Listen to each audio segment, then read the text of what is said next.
이 에베소서를 기록한 바울은 하나님께서 굉장히 아름답고 훌륭하게 썼던 사도입니다.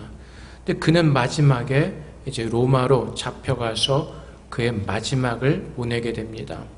이제 그가 로마로 가게 된 그 사건의 발단이 사도행전 21장에 기록이 되어 있습니다.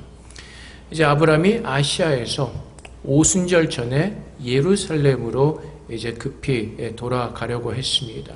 또 돌아가는 여정 가운데 가이사랴 지방에서 빌립 집사라는 그 사람의 집에서 유하게 됩니다. 그때 유대에서 그 아가보라는 여자 선지자가 와서 하나님의 뜻을 전합니다. 이제 바울이 유대인들에게 결박되어서 이방인들에게 넘겨질 것을 이제 그는 하나님의 뜻을 이렇게 전합니다. 그 예언을 들었고 이제 바울은 예루살렘으로 돌아와서 이제 교회 장로들을 만납니다. 장로들을 만나서 그가 했던 사역들을 나누면서 하나님께서 얼마나 아름답게 이방인들 가운데서도 역사하셨는가를 전하며 하나님께 영광을 돌립니다. 그런데 이제 장로들이 바울에게 이제 한 가지 이야기를 합니다. 예수님이 부활하신 후에 많은 유대인들도 예수를 믿고 기독교인들이 되었습니다. 근데 문제는 뭐냐면은 예수를 믿으면서도 그들이 지금까지 행했던 그 결례, 어떤 유대인의 법칙들을 손에서 놓지 못하고 있는 것입니다. 예수를 믿으면서도 모세의 율법을 따라 살려고 하는 열심히 있는 자들이 있었기 때문에 그렇습니다. 그래서 사도행전 말씀에 보면은 그 바울이 이제 장로들이 바울에게 해주는 이야기입니다. 네가 이방에 있는 그 유대인들을 가르칠 때 모세를 배반하고 아들들에게 헬례를 행하지 말고 또 관습을 지키지 말라는 그 말이 들렸다는 것입니다. 예루살렘에 있는 그 율법에 열심히 있는 자들에게 바울이 그렇게 가르쳤다고 잘못된 소식이 들려졌다는 것입니다. 그래서 장로들이 걱정을 합니다. 도대체 어떻게 해야 될까? 그 열심히 있는 유대인들이 당신 바울이 돌아온 것을 알면은 가만히 있지 않을 텐데 이것을 어떻게 수습하면 좋겠는가라고 생각들을 하다가 한 가지 제안을 합니다. 그들에게 4명의 서운한 사람이 있다는 것입니다. 그 서운한 사람들을 데리고 가서 결례를 행하고 그들이 결례를 행하는 그 모든 비용을 바울이 부담하게끔 하는 것입니다. 여기서 서운했다는 것은 이러한 의미를 가지고 있습니다. 하나님께 구원을 받은 것을 감사하면서 일정 기간 동안 어떤 그 구원의 감사에 대한 표시라는 것입니다. 예를 들면은 머리를 기르지 않고 어쨌든 뭐 그런 의미를 가지고 머리를 자르지 않고 머리를 기르면서 어쨌든 구원의 감사는 그 일정한 시간을 가지는 것입니다. 근데 그 일정의 시간이 맞춰질 때 이제 결례를 행합니다. 비둘기 이제 순념소 2마리 이제 고 밀가루 만든 무교병을 가지고 제사를 지내야 됩니다. 장로들이 제안하는 것이 바로 그것입니다. 그들이 이제 그 모든 서원의 기간이 맞춰질 때쯤 그들을 위해서 필요한 모든 비용을 지불하고 이제 그 열심히 있는 유대인들에게 바울이 나는 그것을 반대하고 그것을 지키지 말라고 가르치지 않았다는 것을 증명하는 것입니다. 이제 바울이 그것을 좋게 받아들이고 그렇게 행합니다. 이제 그 기한이 맞출 때쯤까지 바울이 계속 그들과 함께 있었고 이제 그 비용을 다 지불하고 장로들이 말한 대로 그렇게 행하게 됩니다. 근데 문제는 뭐냐면은 그 일회가 거의 다 찼을 때 그 아시아로부터 유대인들이 있었습니다. 창세기 21장 27절부터 37절까지 말씀 보면은 아시아로부터 유대인들이 성전에서 바울을 보게 되는 것입니다.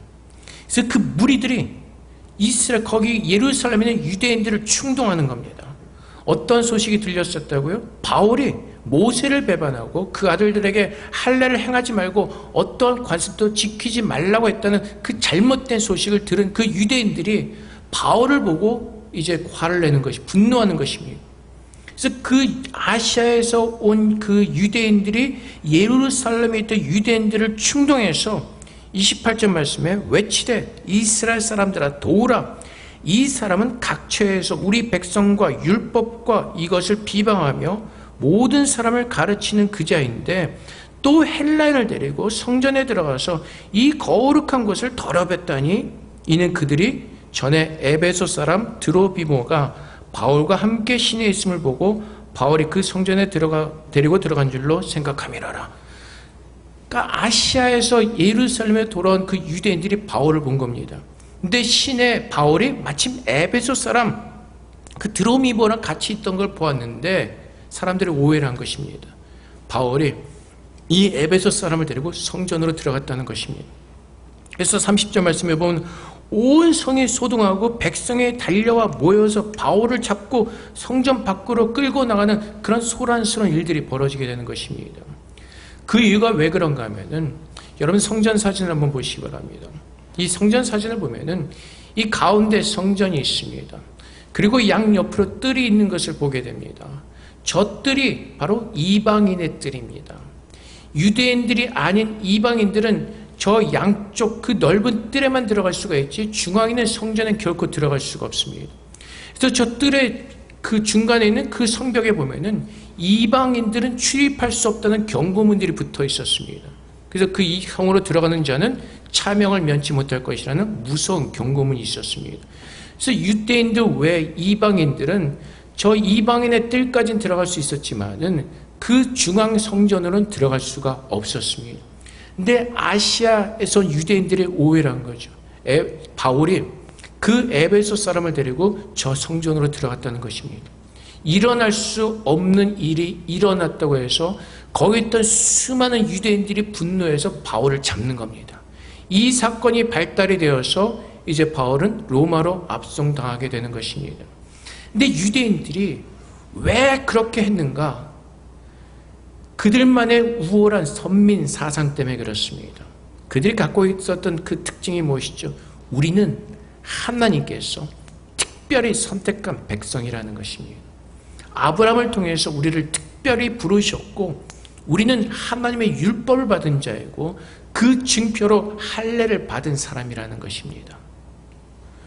창세기 17장 3절부터 10절까지 말씀해 보면은 아브라함이 엎드렸더니 하나님이 또 그에게 말씀하여 이르시되 보라 내 언약이 너와 함께 있으니 너는 여러 민족의 아버지가 될지라 이제 후로는 내 이름을 아브라함이라 하지 아니하고 아브라함이라 하리니 이는 내가 너를 여러 민족의 아버지가 되게 함이니라. 내가 너로 심히 번성하게 하리니 내가 내게서 민족들이 나게 하며 왕들이 내게로부터 나오리라. 내가 내 언약을 나와 너 및 내 대대 후손 사이에 세워서 영원한 언약을 삼고 너와 내 후손의 하나님이 되리라. 내가 너와 내 후손에게 내가 거류하는 이 땅 곧 가나안 온 땅을 주어 영원한 기업이 되게 하고 나는 그들의 하나님이 되리라. 하나님이 또 아브라함에게 이르시되 그런즉 너는 내 언약을 지키고 내 후손도 대대로 지키라. 너희 중 남자는 다 할례를 받으라. 이것이 나와 너희와 너희 후손 사이에 지킬 내 언약이니라. 그래서 아브라함의 언약이 이삭에게 전가되었고 그 이삭의 언약이 하나님께서 맺으신 언약이 야곱에게 전가되죠. 그 하나님은 야곱의 이름을 이스라엘로 바꾸십니다. 근데 이렇게 이스라엘의 민족을 이루면서 자신들만이 하나님께 선택받았다는 그 우월한 선민 사상에 빠지게 되는 것입니다. 그래서 유대인들은 자기 민족들이 아닌 모든 사람들을 경멸하였습니다. 무시하였습니다. 얼마나 심하게 무시하였냐면은 이방 사람들은 나중에 그 지옥의 불을 더 뭐라 그럴까? 활활 타오르게 하는 뭐라 해야 되죠? 하여튼 불에 태워서 하여튼 그런 데 쓸 그런 민족이라고 유대인들은 그렇게 생각을 했습니다. 그만큼 이방인들을 무시하였고 그들은 이방인들과 밥도 같이 먹지 않았습니다. 나중에 신약에 보면은 초대교회 어떤 일이 일어나죠? 베드로가 밥을 먹다가 이방인들과 밥을 먹다가 바울이 온다는 소식을 듣고 다 어떻게 흩어져 버렸습니다. 놀래가지고. 그만큼 이방인들과 유대인들은 같이 할 수가 없는 사람들이었습니다.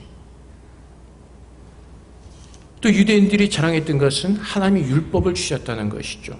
그래서 출애굽기 24장 12절 말씀해 보면 여호와께서 모세에게 이르시되 너는 산에 올라 내게로 와서 거기 있으라. 내가 그들을 가르치도록 내가 율법과 계명을 친히 기록한 돌판을 내게 주리라. 그래서 이스라엘 백성, 유대 백성들은 늘 자랑하는 것이 우리는 아브라함의 자손이요 할례받은 자손이요 우리에게는 하나님이 주신 율법이 있다는 것입니다. 근데 오늘 바울이 11절 말씀에 보면 그러므로 생각하라. 너희는 그때 육체로는 이방인이요 손으로 육체에 행한 할례를 받은 무리라 칭하는 자들로부터 할례 받지 않은 무리라 칭함을 받는 자들이더라. 이게 뭐죠?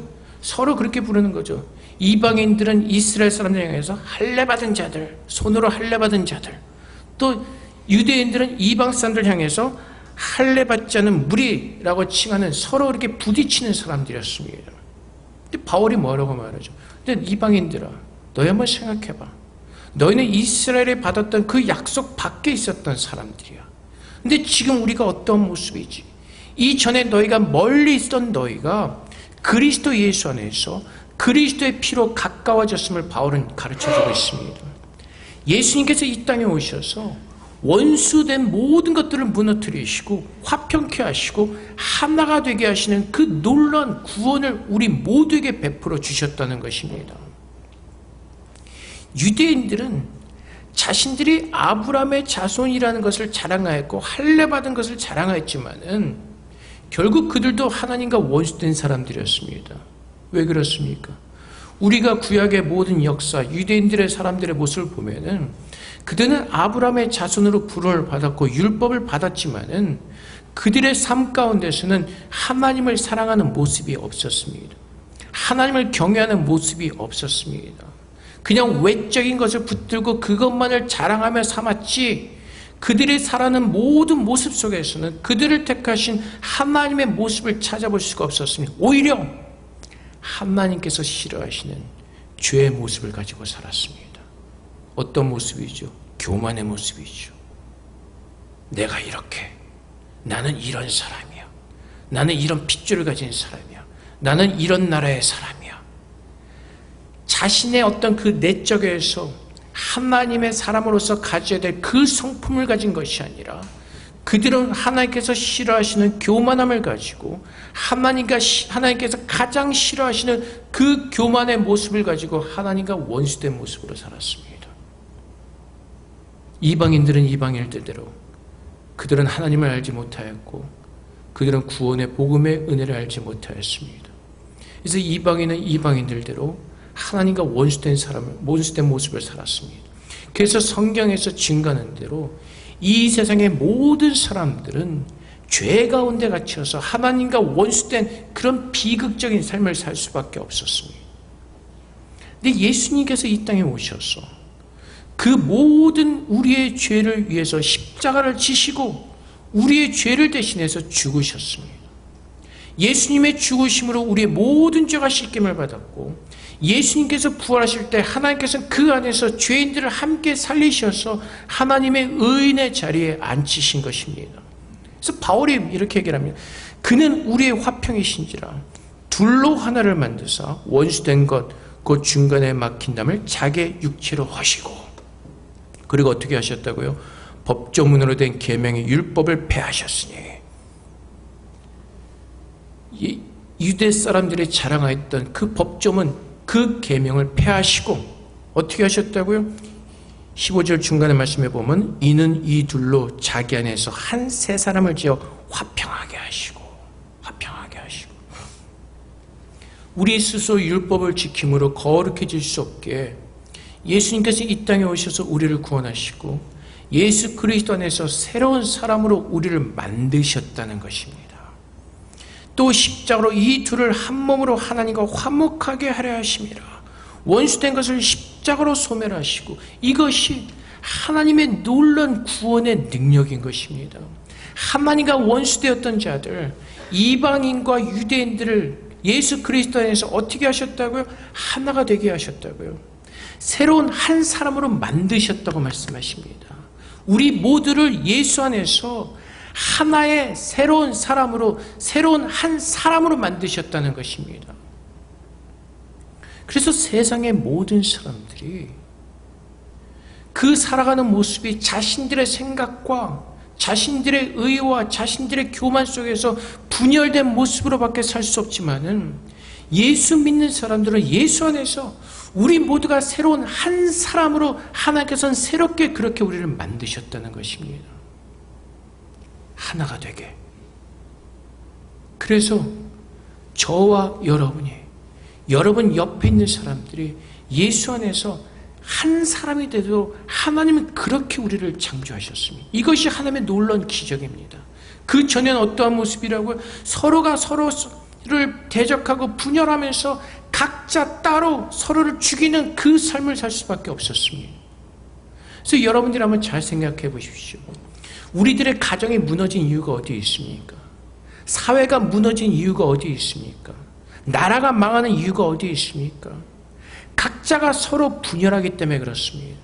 각자가 서로의 생각을 따라서 서로의 생각을 주장하며 분열하기 때문에 그렇습니다. 요즘은 이혼하는 사람들이 참 많습니다. 어떻게 보면 결혼하는 사람들보다 요즘은 이혼하는 사람들이 더 많을 수도 있습니다. 평균적으로. 그런데 이혼하는 사람들의 공통적인 이유가 한 가지 있죠. 대부분 이제 대외적으로 발표하는 것. 뭐죠? 성격 차이. 성격 차이. 근데 여러분, 우린 다 성격이 다를 수밖에 없습니다. 다른 가정의 환경에서 자랐고 다른 성장 과정을 거쳤고 우리가 살아온 모든 경험들이 틀리기 때문에 우리는 다 다른 성격을 가질 수밖에 없습니다. 그래서 우리는 연애할 때는 다 기분들이 좋죠. 다 잘해주고 뭐하고. 근데 결혼하면 다 틀려지죠. 그래서 우리가 이런 말들이 있죠. 아무리 오래 연애하고 데이트를 하고 결혼하고 나서 하는 공통된 그 고백들이 있죠. 속았다는 겁니다. 연애할 때는 모르죠. 다 숨기고 하니까. 근데 결혼하고 나서 본색들이 드러나면서 몰랐다는 겁니다. 결국은 뭐예요? 사람들은 다 틀릴 수밖에 없습니다.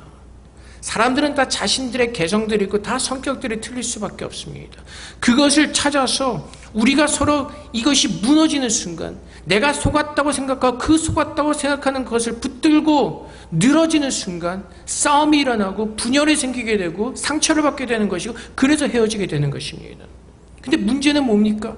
공통된 것이 없다는 것입니다.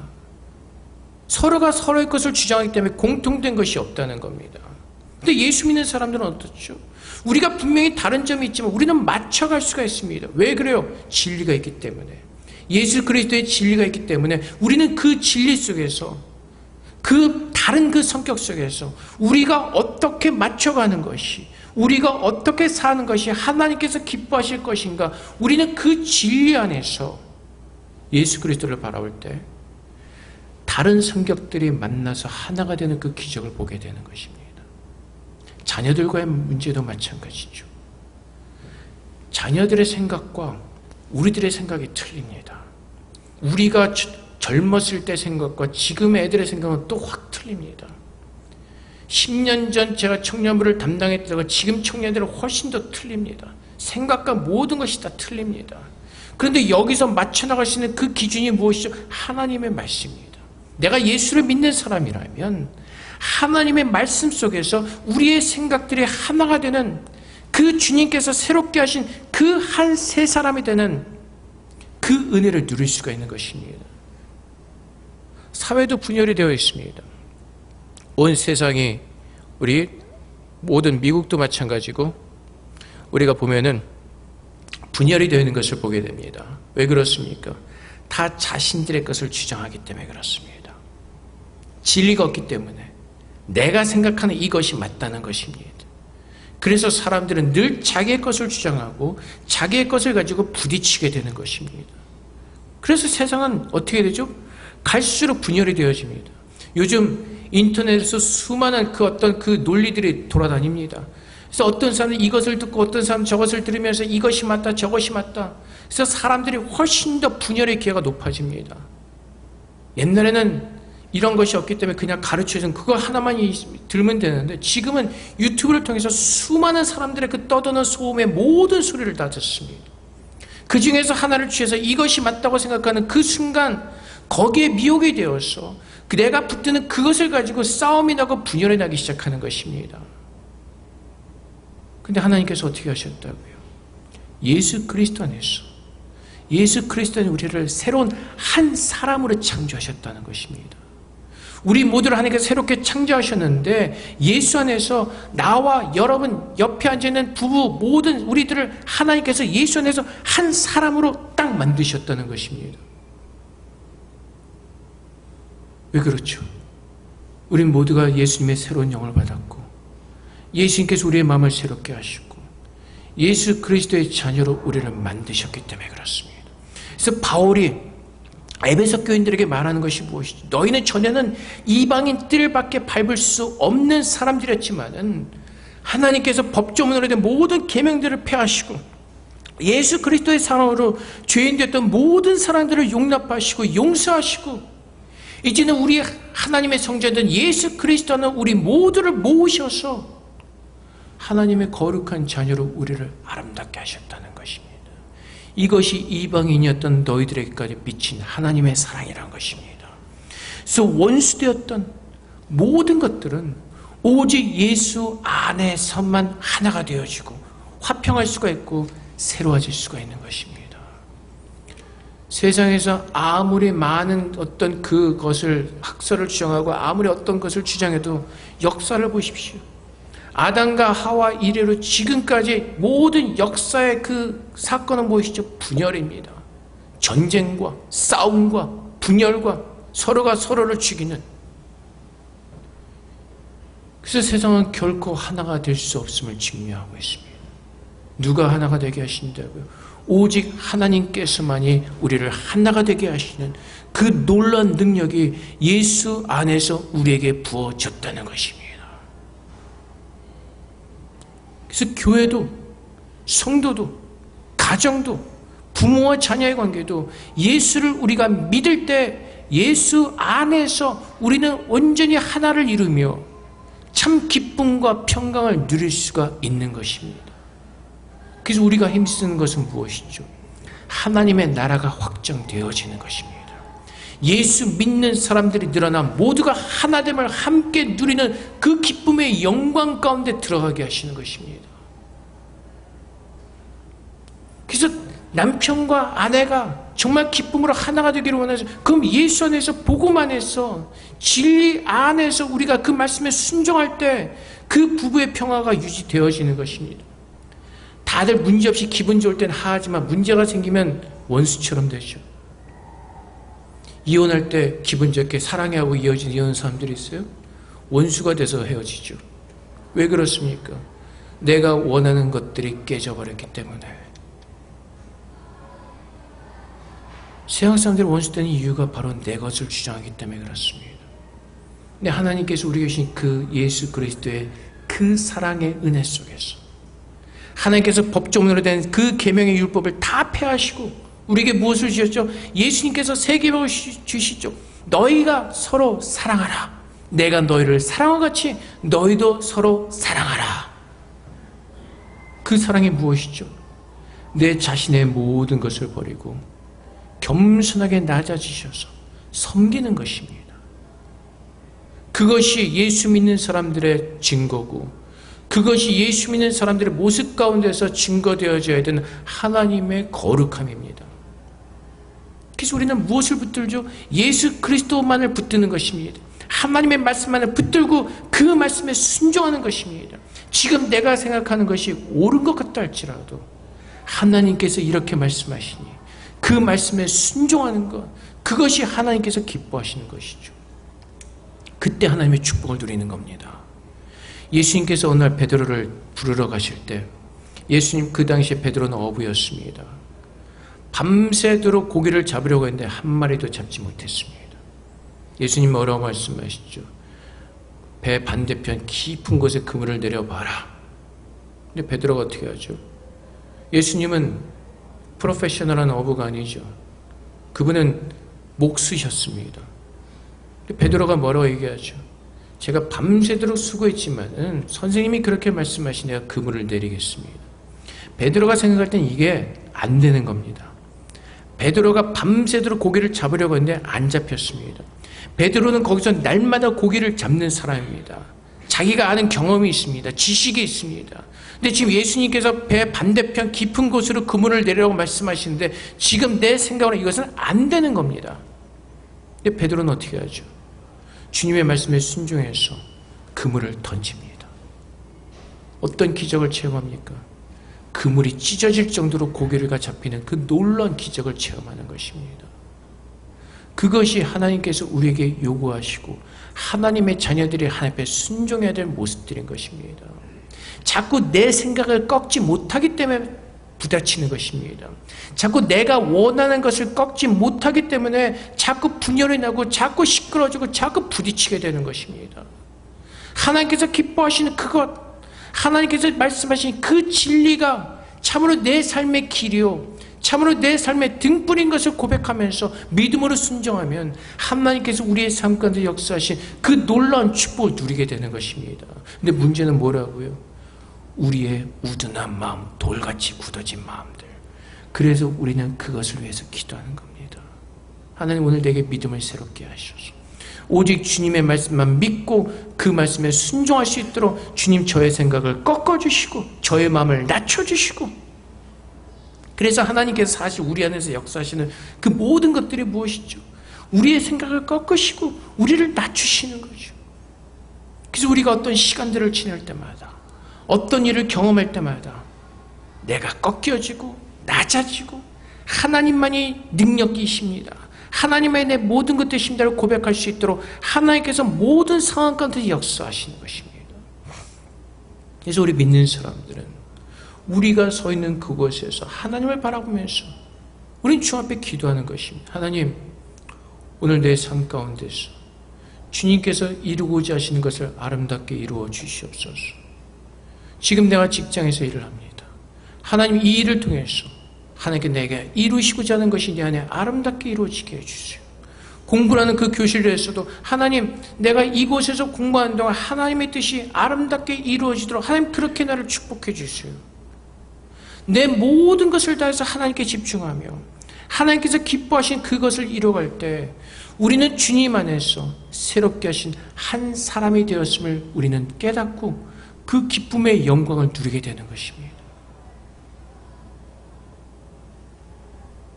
그래서 주님께서는 주님을 바라보라고 말씀하시는 것입니다. 내가 주님을 바라볼 때 주님의 구원을 받은 우리는 주님 앞에서 아무 할 말이 없어지는 것입니다. 우리는 주님 앞에서 나 같은 죄인을 구해주신 그 하나님의 은혜에 감사함으로 찬양할 수밖에 없는 것입니다. 근데 그 주님을 바라보지 않고 자꾸 나를 바라보니까 내가 드러나게 되는 것이죠. 내가 이만큼 했습니다. 내가 이렇게 했습니다. 그래서 나를 자랑하려고 하고, 그래서 나를 인정하지 않고 나를 알아주지 않는 사람들을 적대시하는 거죠. 삐져가지고 슬퍼져가지고 적대시하는 겁니다. 근데 우리는 하나님 안에서 주님께서 모든 것을 이루셨습니다. 주님께 영광 돌립니다. 그러면 저 사람이 행하는 모든 것들, 내가 행하는 모든 것들이 다 그리스도 안에서 새롭게 되어진 하나님께서 일하시는 거룩한 것임을 깨달을 때 우리는 18절의 말씀처럼 우리 둘이 한 성령 안에서 아버지께 나아감을 얻게 하려 하심이라. 결국 가정에서 가족들이, 교회에서 우리 모든 성도들이 주님 안에서 한 성령에서 둘이 하나가 되어서 하나님께 나아가는 그 기적을 보게 되는 것입니다. 그래서 오늘 10절 말씀에 보면 우리가 그렇게 될 수 있는 이유가 우리는 그가 만드신 바라 그리스도 예수 안에서 선한 일을 위하여 지으심을 받은 자니 이 일은 하나님이 전에 예비하사 우리로 그 가운데서 행하게 하려 하심이라. 하나님께서 그렇게 정하셨고 하나님께서 그렇게 우리를 만드셨다는 것입니다. 어디에서? 예수 안에서. 그래서 우리는 예수 안에 우리의 생명이 있고 예수 안에 내가 걸어가야 할 길이 있고 예수 안에서 참으로 내가 어떻게 살아야 되는지 인생의 그 길을 우리는 찾을 수가 있는 것입니다. 그래서 예수의 진리가 내 인생의 키요, 열쇠요, 나를 축복의 길로 인도하시는 하나님의 거룩한 은혜인 것입니다. 얼마나 놀라운 능력입니까? 너와 나를 주님께서 부르셔서 예수 그리스도 안에서 새로운 한 사람으로 만드셨다는 것. 성격이 다른 우리, 다른 국적을 가진 사람들, 다른 피부 색깔을 가진 모든 사람들을 주님께서 부르셔서 한 사람으로 만드셨다는 것입니다. 예수 안에서. 그래서 이 교회 안에, 지금 우리 이 예배당 안에 많은 다른 국적을 가진 사람들이 있습니다. 그럼에도 불구하고 우리가 하나가 되는 이유는 어디 있어요? 우린 모두가 예수 믿는 하나님이기 때문에 그렇습니다. 이 안에는 세상의 국적이 필요 없습니다. 이 안에는 여러분들이 어디에서 자랐고 무엇을 먹고 무엇을 했는지 중요하지 않습니다. 여러분의 피부 색깔이 중요하지 않습니다.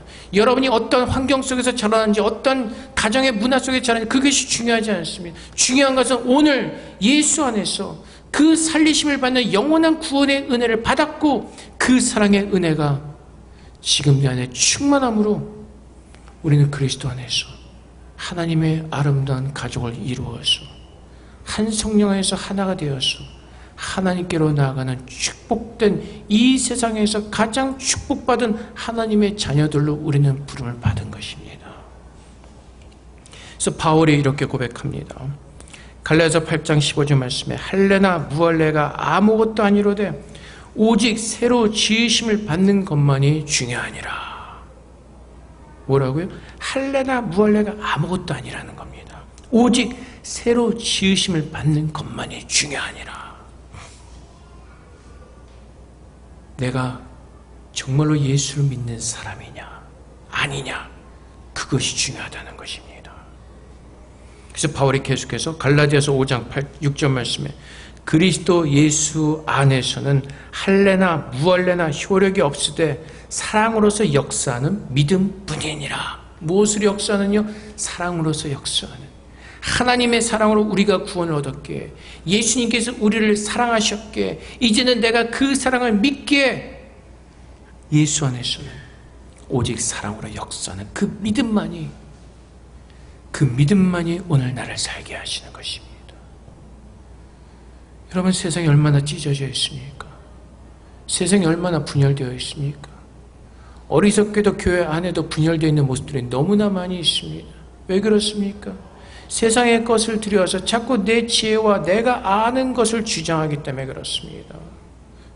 어리석게도 교회가 하나님의 진리를 붙드는 것이 아니라 자꾸 세상의 것을 가지고 교회를 들어와서 자꾸 엉뚱한 짓을 하기 때문에 그렇습니다.